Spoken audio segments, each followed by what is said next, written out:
Hey guys, how y'all doing today? My name is Franchise Fanatic, and welcome back to the channel. And today for you guys is not only a new SpongeBob SquarePants video, but the final video of 2025 on my channel. And yeah, it's been a crazy freaking year, I'll tell you what. Been pretty insane in terms of my life. Mostly good stuff, few bad. Some content stuff, of course, which, you know, has been a fun year as well. So I'm looking forward to 2026. If you have not subscribed, make sure to do that. Leave a like. It's free. Takes a second. It really helps me out. Anyway, we're reviewing SpongeBob SquarePants Titans of the Tide for Xbox Series X. Now, this is a game that I was really looking forward to, and I got it for Christmas. And obviously, I'm a massive SpongeBob fan. Duh. I mean, anyone in the freaking world knows who SpongeBob is, right? But at the same time, me, I grew up with it. You know, obviously, I didn't watch it when I was super young, but I don't know how old I started watching it, you know, like actually getting into it, but I genuinely love the show. I have all 15 seasons on DVD. It's a great show. I love all the movies. I recently reviewed the Search for SquarePants film, which you can go check that review out. That should be the last video on my channel.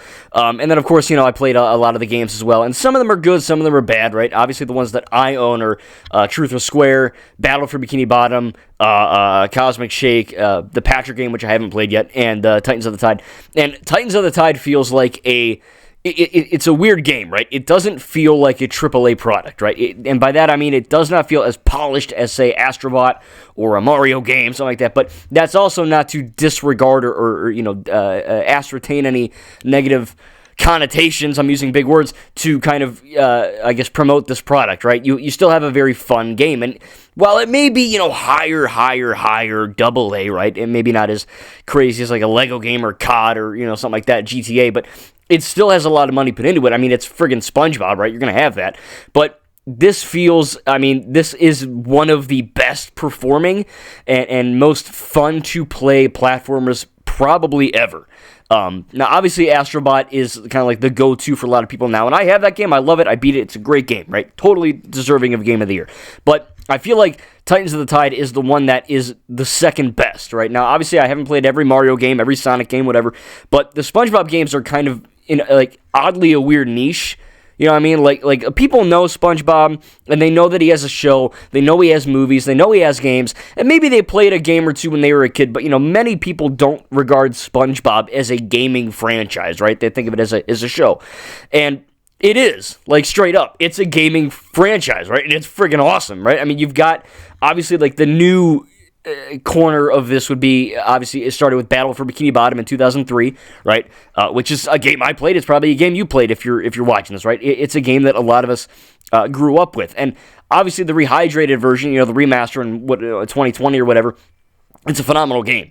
It is the definitive version of that original game, and yeah, it still holds up, obviously. I can't say 6 years later, but just about to be 6 years later, right, so to speak. It's really fun, right? You play as SpongeBob, you play as Patrick, you play as Sandy. It's a really, really good time. And then, of course, the Cosmic Shake came out in 2023, I want to say, 22, 23, something like that.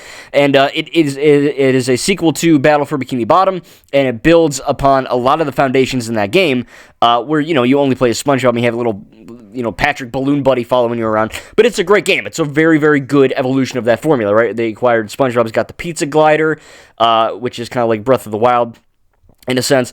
It's got, you know, the karate kick, homing attack, right, like Sonic. So SpongeBob is getting more abilities that are kind of defining him as a video game character. And then you get Truth or Square, which is a really older game, which, you know, it's good. It's not the best, but it's fine. And then you get, of course, this new one, Titans of the Tide, which you play as SpongeBob and Patrick. And the best thing about this game is how it plays. We'll get into all the other stuff, but, you know, just in terms of the playability of this game, it's absolutely incredible. Like, straight up, it's crazy. You're playing as SpongeBob, and he's got, you know, the new melee animations where he doesn't have, like, the rainbow or whatever, like, Bubble Wand thing. He still does the Bubble Wand thing, but he, like, karate slaps now, or karate kicks or whatever, you know, karate or whatever. Eventually, you do get a permanent upgrade, which is quite cool, but I won't spoil that. But, you know, you get the karate kick, you get the glide, you get the dodge. I mean, it's like freaking SpongeBob Dark Souls, right? It's crazy. And then you get Patrick for the first time playable since, 2003, technically? And he's got the roll, he's got the like, a weird goo, like, green goo whip, I guess, that he can, like, whip at enemies and, like, throw things at them. And Obviously, the story of the game is that, the Flying Dutchman and King Neptune are fighting, and they're arguing in the Krusty Krab, and they kind of, shoot their sparks and Harry Potter magic and whatever, and people get presumably killed. And I believe Patrick gets shot with something. I think it's a gun. No, it's some kind of weird Flying Dutchman thing, and he turns into a ghost, right? And SpongeBob and Patrick are able to kind of switch and swap in a sense because of the BFF ring that they got in season 1 or 2 or something like that, and they're able to do that. And the best thing about this is not only can you freely swap between SpongeBob and Patrick on the go, you can do it literally instantaneously. There is zero loading, there is zero hitching, there is zero, buffer, whatever, right? It is, as soon as you, I'm on Xbox, as soon as you hit LB, right, your SpongeBob, tap it, boom, you're instantly Patrick. If it is not instant, it doesn't effing work. And this, thankfully, is instant. It feels incredible. It's very fluid, very smooth. When you're doing combat, it's a SpongeBob game, so I'm not going to claim it's like Elden Ring, but there's more to it, right? It's not just a kid's game, right? It's something that everyone, regardless of age, can enjoy. And the new combat really kind of aids in that, right? I mean, you're defeating, these green goo monsters or whatever at SpongeBob, right? You karate kick a guy, and then you double jump, you hit LB, you switch to Patrick, you grab a guy with the lasso whip, you throw him. I mean, there's so much, I don't want to say so much depth, but there is a good amount of depth to the combat system in this, right? When you're switching between these characters, it really feels fluid and fun and smooth. Obviously, you pair that with the platforming sections as well, which is freaking awesome, right? You got these, abilities where you're karate kicking, a karate sign as SpongeBob, right? And then you quickly swap over to Patrick and you whip over something and move a truck down or a platform down or whatever, and you kind of jump on that. You get the Patrick can also burrow, like by holding LT or RT, you can burrow literally like a freaking rabbit, burrow underground and kind of get coins or whatever, collectibles, and pop up and get an air boost. I mean, there is just so much traversal in combat. It's actually insane. For a lot of people are going to write this off as just another SpongeBob game, or it's a baby game, or it doesn't count, right? Those people don't matter, okay? Their opinion is garbage, right? This is a well-made game. Straight up. You don't have to love SpongeBob to enjoy this game. It's freaking fun. And it's not stupid expensive, right? I don't know, 30, 40, whatever. Probably get it on a sale or something. I mean, it's a very good game. The graphics are also phenomenal. We're in Unreal Engine 5, so of course the game's going to look great. All the SpongeBob games look good. Even Truth or Square on my Series X from 2009 or 2010. I mean, it doesn't look that great, but, it holds up to a degree. But Battle for Bikini Bottom and Cosmic Shake look really good. Titans of the Tide is incredible looking. I mean, for a SpongeBob game, it's not like photo real, but, it looks really good, right? The models look good. The cutscenes look good. The environments look really great as well. I guess my first negative would kind of be with the audio. THQ Nordic and Purple Lamp, they do good cutscenes, but at the same time, it feels, I don't know if they're going to patch this in. I don't even know if the game is still going to get patches, but I feel like this is a game that a lot of care was put into the gameplay, but not so much into the cutscene quality for some reason. I don't remember this being an issue with Battle. Maybe a little bit with Cosmic Shake, but right now you kind of have this issue where, Flying Dutchman and King Neptune are shooting beams and shit all over the place, right? And things are blowing up. And SpongeBob's like, "Oh, gee, Patrick, what are we gonna do?" And he's like, "I don't know, SpongeBob, I gotta poop." And they're talking or they're doing whatever. And they're you hear SpongeBob and Patrick, but the zips and zaps of certain sound effects aren't necessarily all there. There's a few audio glitches where sometimes the lips don't match up. Or, they're little things, right? This is not game-breaking crap like Cyberpunk or the GTA trilogy, right? It's a perfectly workable game. But the audio and the cutscenes can kind of be a little wonky. Sometimes the cutscenes look a little bit weird, you know what I mean? I feel like there's a little bit of pop-in on the textures and all that, which is weird. Because the game generally, I only have one frame rate issue the entire game, and mind you, I haven't 100% of the game yet. I'm very close, but I wanted to get this review out before the end of the year. And there's one scene toward the final boss with a lot of crap happening on screen, right? There's beams and there's enemies and you're sliding on a thing, and there's so much stuff going on in this one scene. I got it went from 60 FPS to 10 for 1 second, and then it instantly went back to 60 and I didn't have any other issues. So if you're really weird about frame rate like me, I cannot stand games that have a shitty frame rate. If your game doesn't run correctly, it doesn't work correctly, right? I don't care if you're playing 30 FPS, 60 FPS, some weird balanced 45 FPS thing. I don't care. If you're going to make a video game, make it run well. All right, that is my number one red flag with a game, right? If your game doesn't run correctly, don't release it. Straight up. You know what I mean? Like, I don't care how good your storytelling is. I don't care how good the graphics look. If your game doesn't play well and it's stuttering and hitching and lagging really badly, I don't want to play your product. Straight up. You know what I mean? So there's a few games that still have that with me. But this one, again, it was like literally a 1 second frame drop. And then it's literally a locked 60 FPS the entire way through. It plays beautifully. It is a very, very smooth and polished platforming game. Like I said, the graphics look great. The combat is incredible. The traversal is incredible, right? I guess my only other negative would be that the locations of the hub worlds in this aren't as good as Cosmic Shake and Battle for Bikini Bottom. You get the weird, like, Goo Lagoon treasure pirate island thing or whatever, like the first area. That's amazing. I love that area, right? Like a beach area.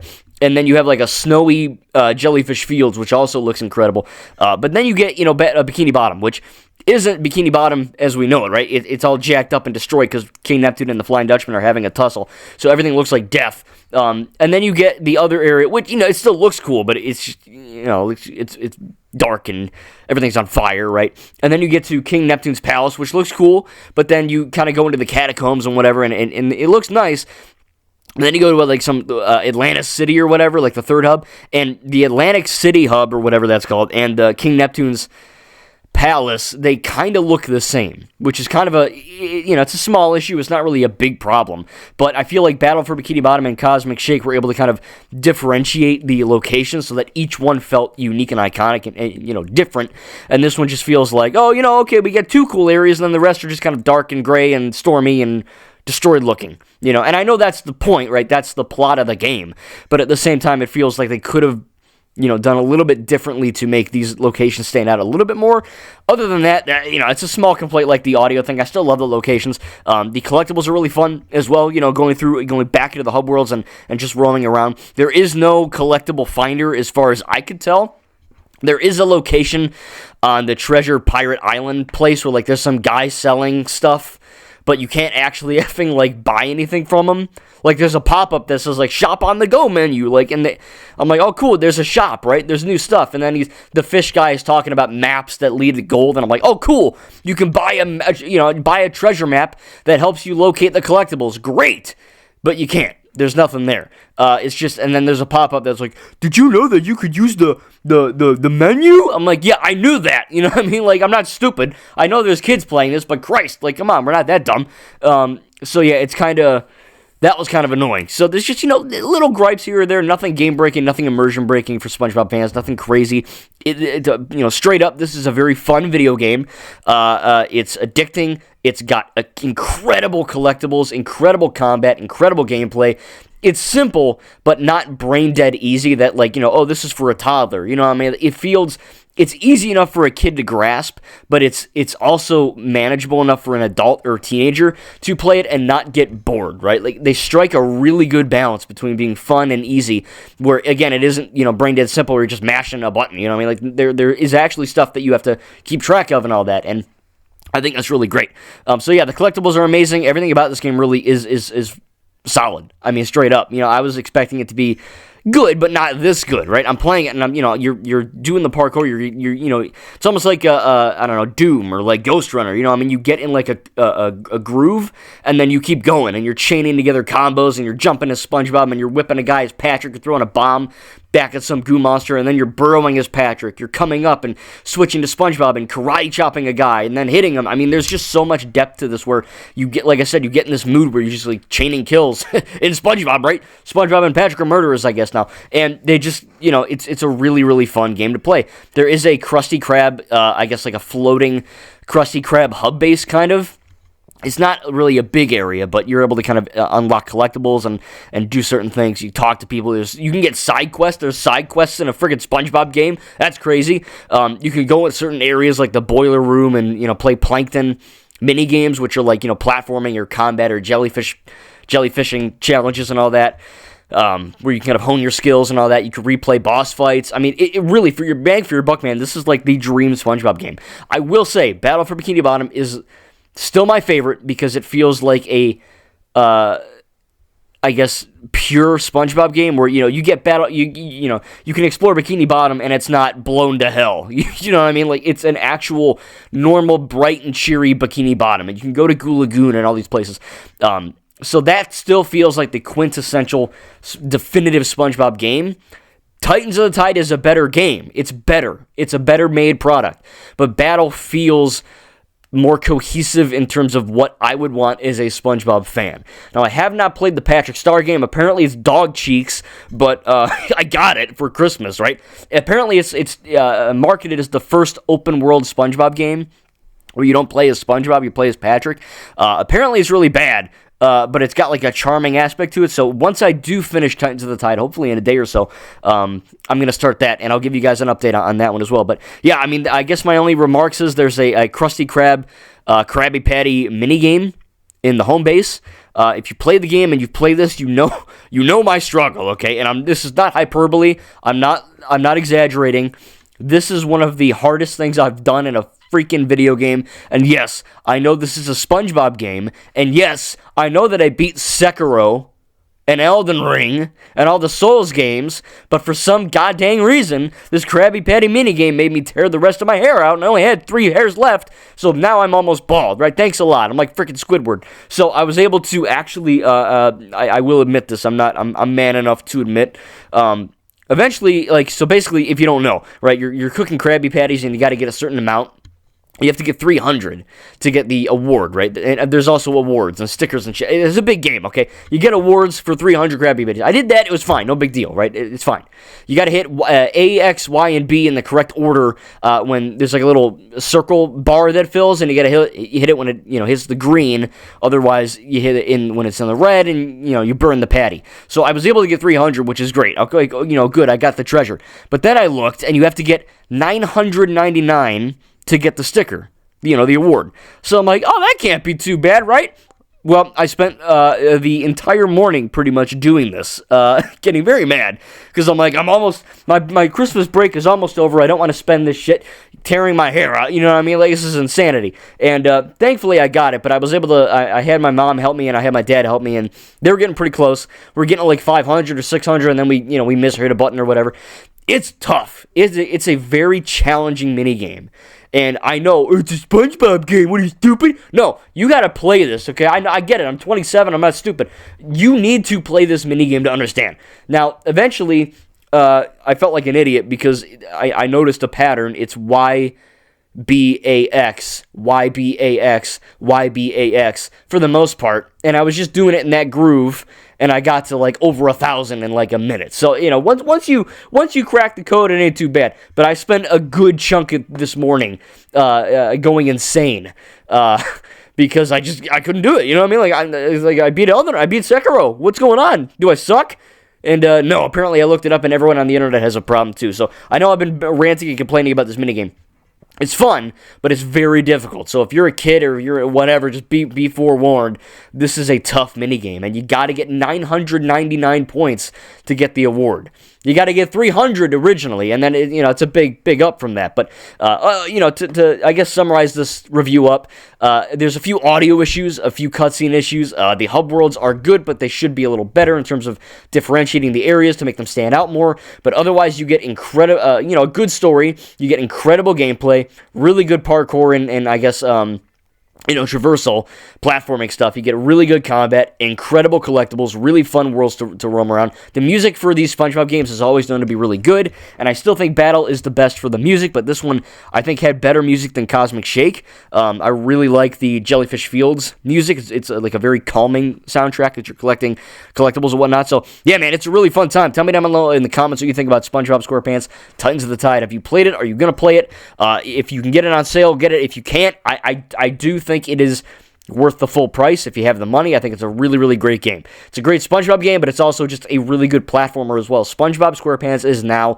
like, officially, he's, sedimented in the platforming genre, right? Like, he always kind of was, but it was like, there's that one 2003 game, and that's about it. There's 4 games now that have this style, and Truth or Square is fine, but Battle, Cosmic Shake, and Titans are like incredible video games, and they're really, really fun. So tell me down below in the comments what you think about Titans of the Tide. What's your favorite SpongeBob game? Have you played it? Are you going to get it? Have you played the Patrick game? Is that any good? I'm going to get to that one next, so look forward to that. And yeah, hope you guys have a good rest of your 2025. Make sure to like, subscribe. I don't know, if I were to give Titans of the Tide a grade from like 0 to 10, I'd probably give it like a 9. Or 9.5, you know what I mean? Like, the audio, it's barely noticeable, you know, because you can't really replay the cutscenes a whole lot, so it's whatever. And then the hub worlds, you get used to them eventually, but, you know, it's kind of like a wishful thinking thing. I wish they kind of made them stand out a bit, but, yeah, it's a phenomenal game, for sure. And, yeah, I hope you guys enjoyed this review, and I don't know what SpongeBob game is next, but hopefully they kill it. I want to play as Sandy. I want to play as Squidward, Mr. Krabs, Plankton. There's so many, you know, different things they could do with this gaming franchise, and hopefully they don't, you know, let it die. Hopefully, you know, I don't know how well this one's selling, but hopefully they can, you know, make more, because, like, so far, these games are freaking awesome, man, and I really, really hope they make more. But, yeah, hope you guys had a great time watching this video. Again, let's have a little discussion about SpongeBob down in the comments. Hope you guys have a great rest of your 2025. Have a safe, happy, and healthy New Year's, and, yeah, I can't believe my next video, I'll see you guys the whole year. So, yeah, I'm going to take a year off, and then I'll be back in 2026. All right, thank you, guys, and, yeah, make sure to subscribe. We'll see you guys later in the next video. Peace.